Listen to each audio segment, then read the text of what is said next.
Well, here we are. This is Tuesday after a big Easter weekend in my solitary confinement. But I'm reaching out to the amazing Cat Hoke and John, who Cat will introduce really soon. Cat's been a massive impact in my life. Probably 2.5 years ago, I was rock bottom, and I went to an event called Mastermind Talks, and I went there to get some sort of learning, growth, connect with amazing entrepreneurs. But what I walked away with after Kat doing an exercise, which was a bit of a surprise to the audience around vulnerability and like the space of holding the space of psychological safety and people being vulnerable, and then the empathy that I got. And it's something I've never experienced in my life. I literally went down a massive rabbit hole for 2 years around Kat's work, who she's worked with incarcerated men for 15 years. Yep.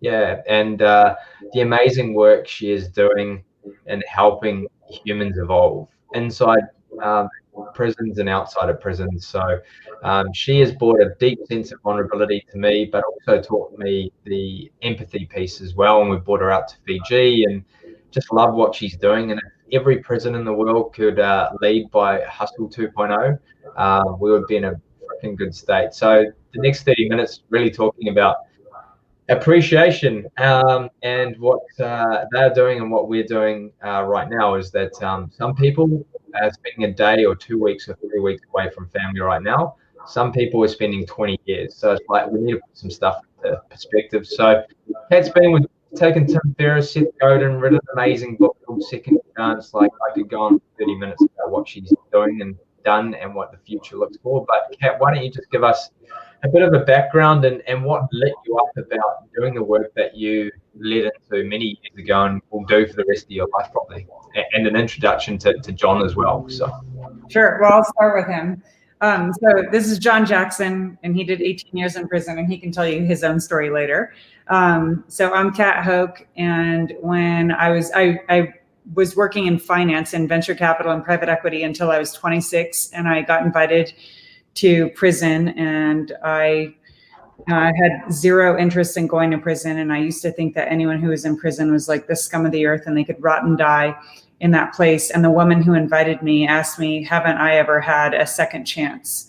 And am I grateful for the grace that I've received in my life? And at the time, I was looking for my calling or purpose in life because I could see my trajectory in finance was to end up dying with a big fat pile of money. But I could see that many people who died with those big fat piles or were living with those big fat piles were not necessarily fulfilled by the gobs of money. And so I started asking what the point of life and the point of all of it was. And I started on a journey that I now refer to as my own, finding my generous hustle, how to hustle and make a difference in the world and make sure that the air that I'm taking up in this world it means something, to maximize my skills and my gifts. And so that started me in prison work when I was 26, and I just turned 43. And so I've been doing it ever since, and I believe I'll do it for the rest of my life. And it has been a very fulfilling and beautiful journey. And I've had the privilege and honor of starting now 3 separate programs that have worked all over the United States and have graduated more than 6,000 men, women, and incarcerated children, and also worked with many of these people after they get out of prison. But my own journey has been a really bumpy one. I've been through 2 divorces and 2 public scandals and have experienced a lot of shame and a lot of failure, and I've received a lot of second chances. And so I enjoy getting to speak to people about shame and what that voice of shame is saying to you, because I live my life to work with people to help them to obtain their freedom. But what good is it to have physical freedom if you're still incarcerated in your mind and your heart?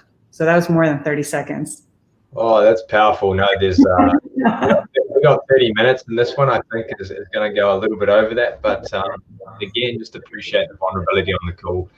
Sharing it to my audience. And John, sorry we haven't met in person, only by email, but would love to kind of hear your story and then how you guys have kind of lent in together and co-creating and helping people freedom both in mind and getting out of incarcerated facilities.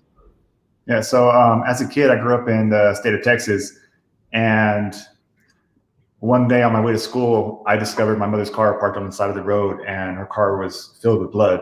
And they never found her body, but the cops determined that there was too much blood for her to survive. So after that, I went to live with her sister, which was my aunt.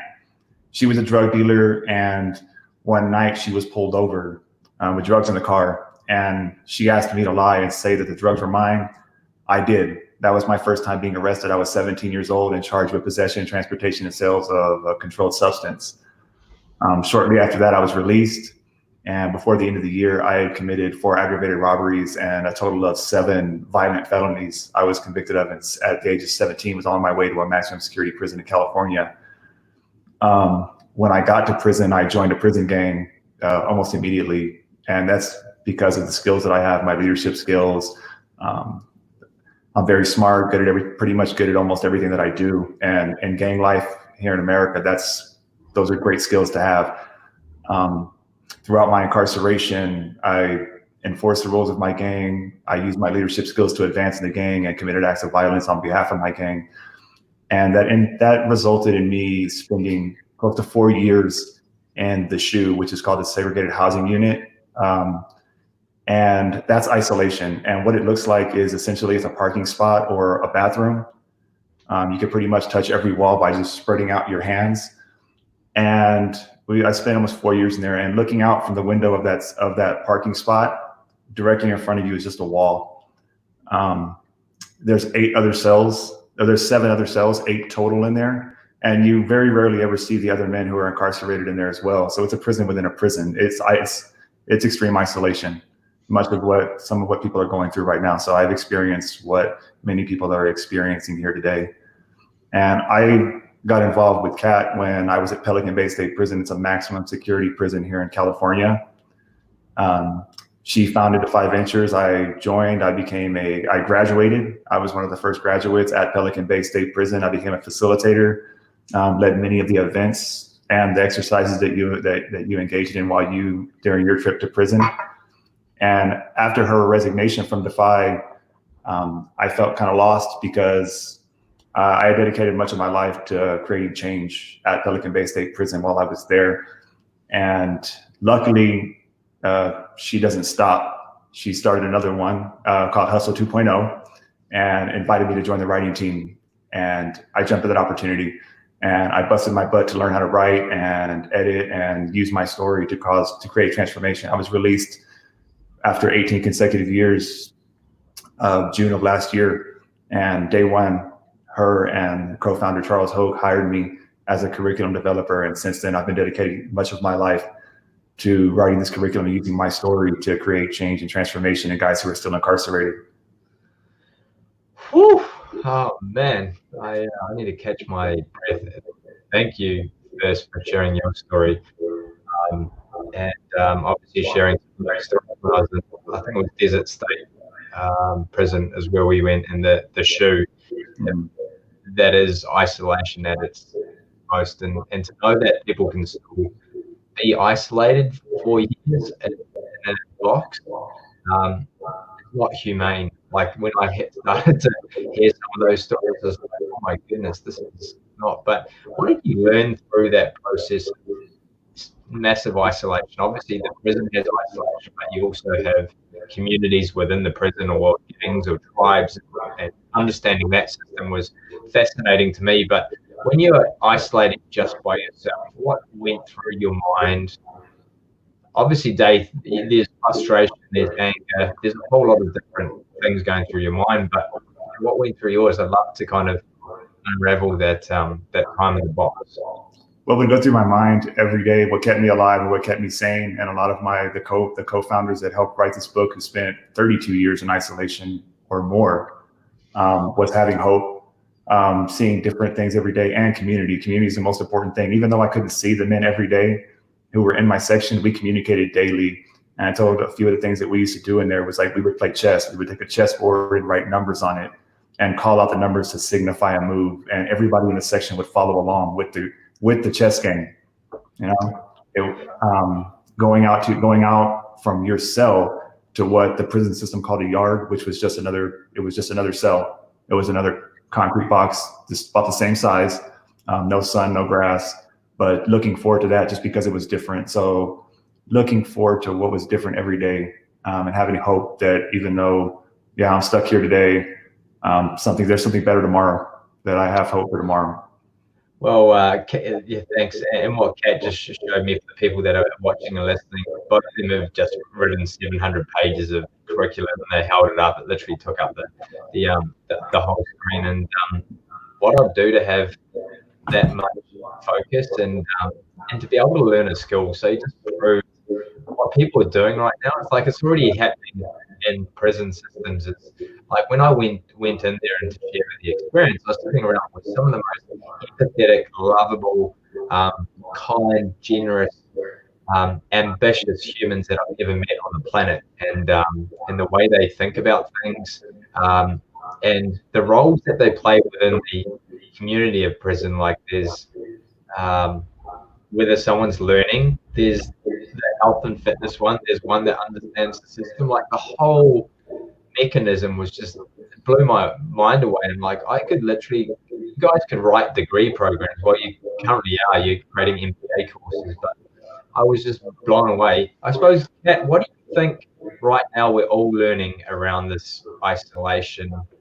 What we've been forced to, what is the wake-up call that you've kind of seen for the last 20 years anyway? It's just like taking it outside the walls. Did you ask what we're learning or what the guys are learning? What we're learning is like humanity right now through this crisis that you've probably already seen for 20 years. Like it's just a wake-up call for people that are outside the walls. Yeah, well, when we're deprived of connection, it makes us all starve. It makes us feel like we're starving, the deprivation of that. I feel like people are probably learning a lot of valuable things about themselves, because when we're forced to be quiet and with ourselves and have less distractions, it probably reveals more about our character, about like if we're already unhappy with ourselves, it's probably magnified. If we're unhappy in our relationships with the people that we're quarantined with, it probably magnifies the problem. So in a way, maybe this is like a good, it's not a stopping point, but it's a quieting point. Just like if you take time to meditate or to really think or journal or analyze, maybe people are realizing more about themselves. And some, compared to the guys in prison, like 2 of them called this morning, and they're doing just fine because they're quite accustomed to this. It's much less severe of an adjustment for them. But for those of us out here, if you have been living in a life where you can escape through travel and meetings and parties and friends, and now you're left just with yourself, it could lead to depression or sadness or realizations. But that sadness could be a catalyst for growth if you choose to realize that some things in your life are sad or lonely, and change them. I don't want to downplay the reality that by all of us being isolated and quarantined, like that totally sucks. Like I'm bored and I want to get out and I want to go, out, So, but Right. That's different than what I see some people experiencing, which is like a real unhappiness with themselves that they're forced to look at right now. Yeah. Being able to sit with an emotion, and that's kind of part of the process of 2 years of going through that vulnerability and finally opening up in front of 150 peers that you've seen on TV or respected, and then to be able to open up, to see that there's so many other people that are stepping up to the line. When you look down the line, and I'll share some visuals when you've got 75 people on each side looking at each other eye to eye, no Deviant and Cat reading out some questions about or some statements, and if they ring true to you, you step up to the line. So you literally have this swelling of the line going up and forward to look down the line, and it got to some pretty hard questions at the end. It's like, who here has not felt good enough, or not a good enough dad, or not a good enough partner? And this community is a pretty powerful one, and to see over 60 or 70% of people standing up to the line that you think have everything in the postcard lives, to go, I'm not enough, I'm failing. And then, yeah, I was one of those 12 people that thought life was just too hard and to step over the line. So 12 people out of 150 people that thought life was too hard. It's a powerful exercise to do. And then going into prison and meeting these men and the whole empathy that you guys have.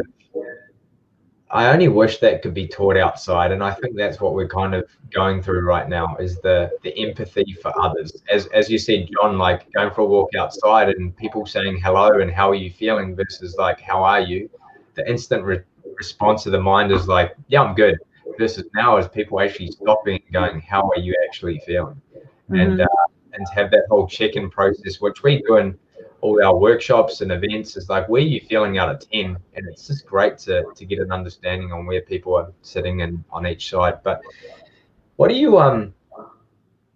what are some high points? Like, what are some high points for you when you were behind bars, John? What were some high points? Yeah, First, I'm sorry, go ahead. Because we look at a lot of low points, and as you said, when you first went into prison, Cat, it was like, yeah, it was the scum of the earth, and you just had this whole thought process that we see on TV. But when you actually went in there, you're like, oh my goodness. But what are the high points? As you said, like you learn, you grow, you have time by yourself. What are those high points for you, John, when you're in prison that you're like, I'm really grateful for that experience? I'm grateful for I would say the most grateful one I'm for is the realization that I didn't want to die in prison, which occurred one day before my birthday. I was supposed to originally be released on my birthday.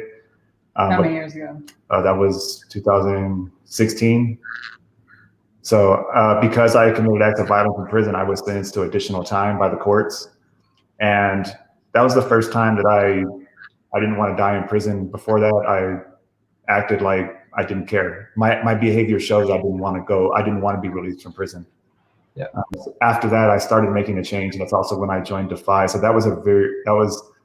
I'm very grateful for that moment, because if not, I would still be in prison today. What did that education give to you when that second chance? What lit you up inside when you finally got that opportunity to dive into Kat's work and what she's done through all those organizations? What was that ignite inside to go, you know what? Here's the switch, I'm turning the switch. I was misusing my leadership skills. And when I joined Defy, I learned that I could use my leadership skills to create positive change instead of creating harm and destruction. I could lead by example. And it was because of people like yourself who chose to come into prison and give me a second chance and tell me that I was worthy of a second chance and I was worthy of being loved and that I could do anything I put my mind to and that I was worthy, essentially. Built confidence in me and told me and gave me that, emboldened me to make choices and emboldened me to create positive change. If not, I would have had those negative voices in my head continuing to tell me that I'm just a screw up and I'm a failure and I might as well just keep doing what I'm doing because that's all I'm good for.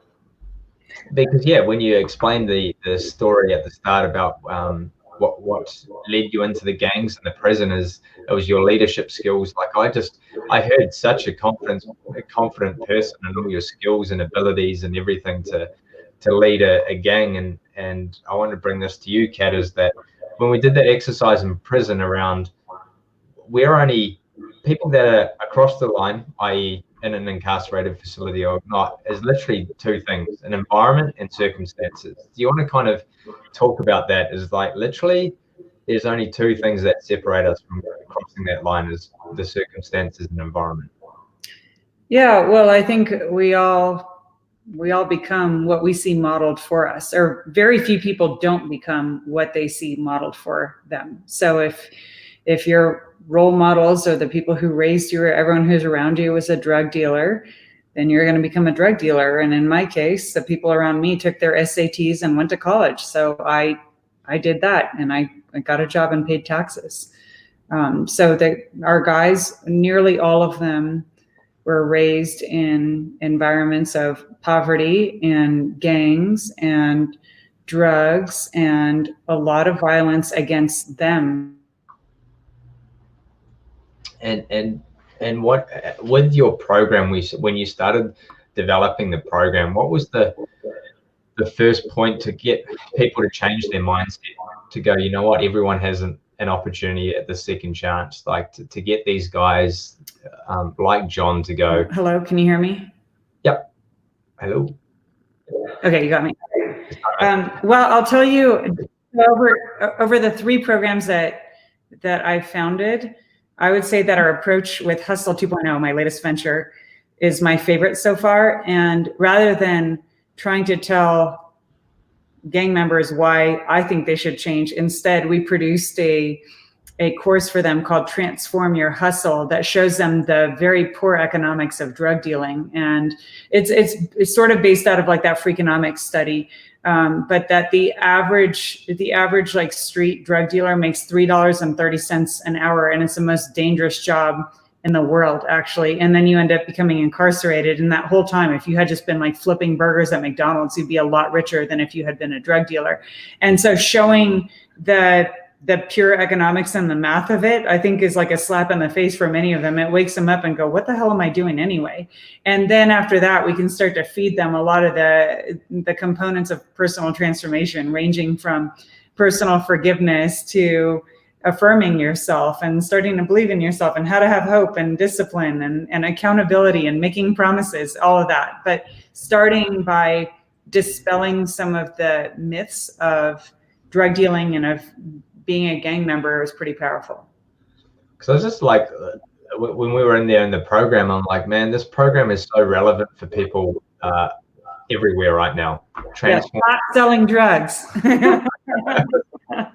or transform your hustle in regards to a lot of people are hustling, and this time of going into isolation is giving them that time to think, as John said, that time with self to be able to think on, to be able to transform your hustle. Some people are just absolutely hating their jobs and have always, and this is finally being a catalyst. Like, I've never seen so many online courses going through my Facebook feed, and everyone's trying to go transform this, do this. But I'm like, you know what, to be able to take some of your learnings from what's literally transforming the system into good, it should be able to be valid for the public, no?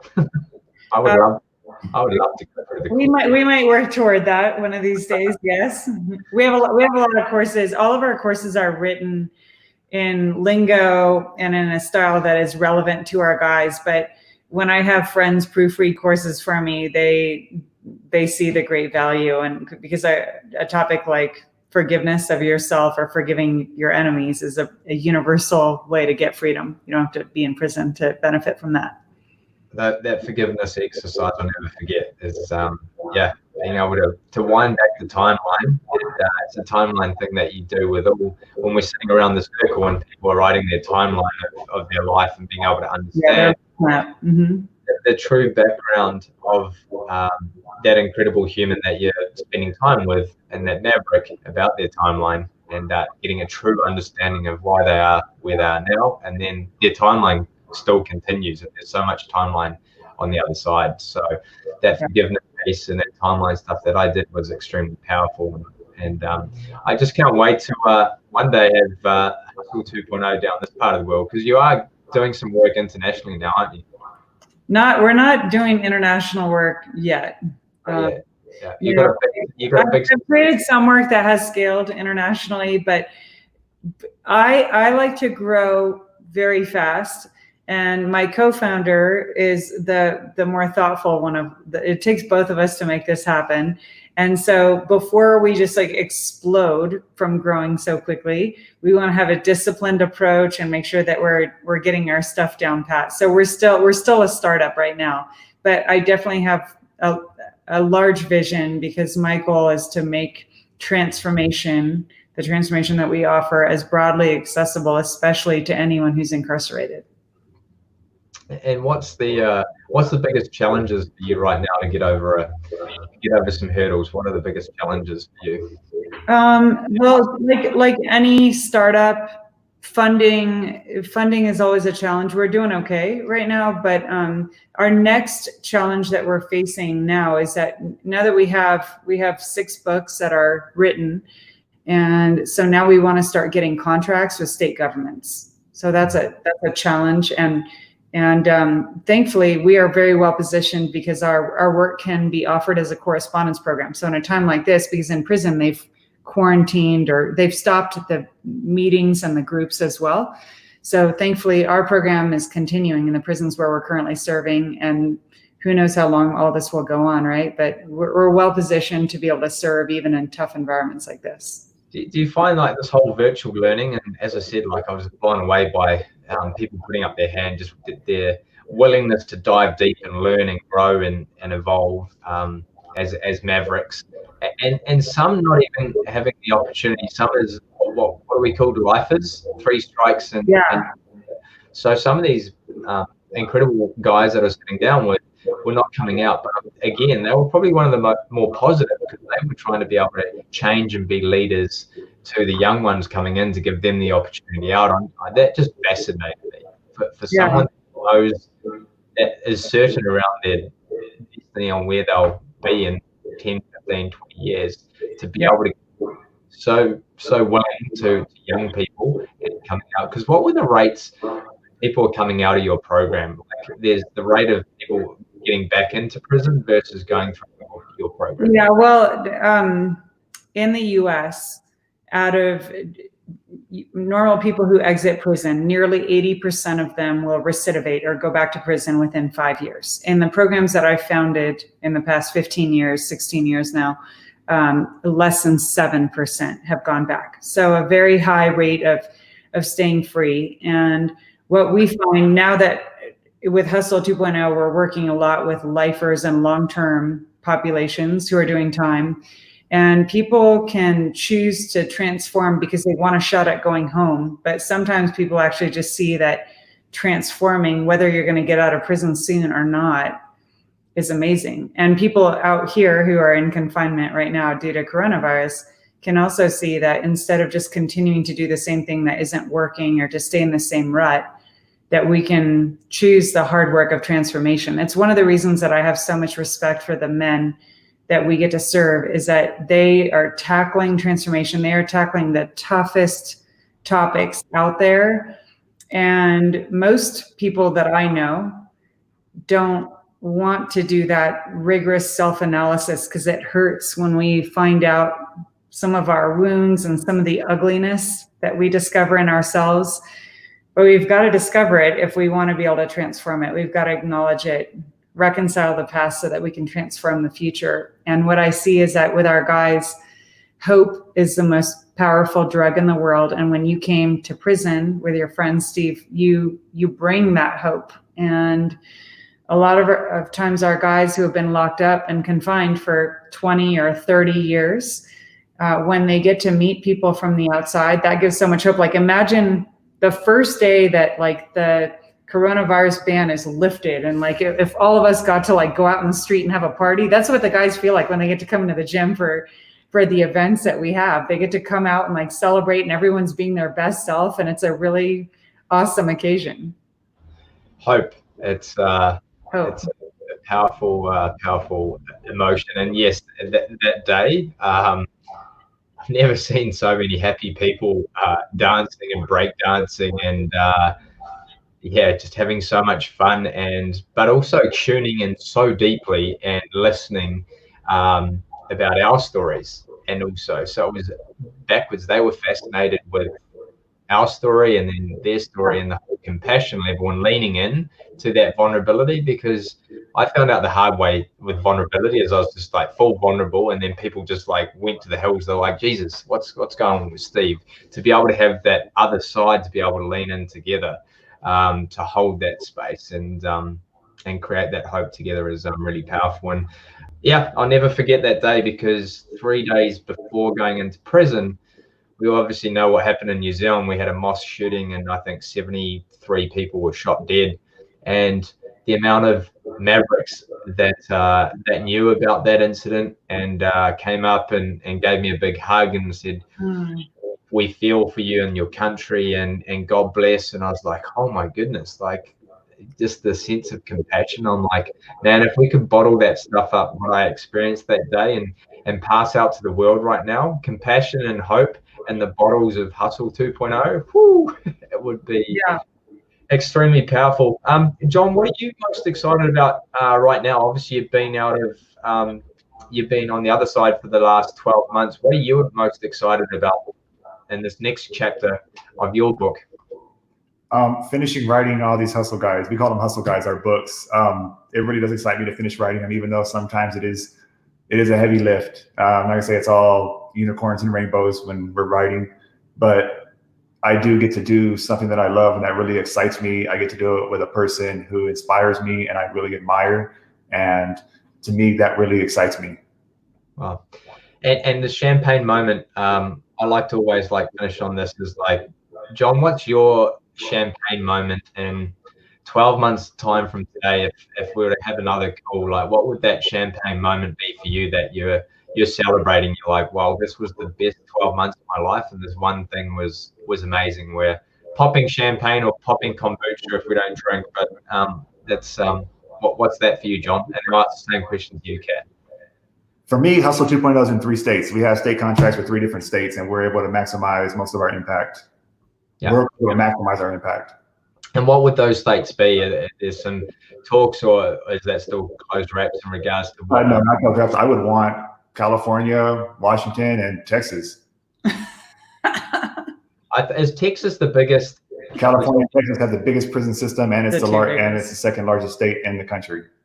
And the context, so is it California that is privately run? No, public run, and every other state is private? No, actually, a lot of people think that the prison system is so privately run, but less than 10% of prisons in the whole country are privately run. Oh, so that's great. Yeah. And what's your champagne moment in 12 months' time?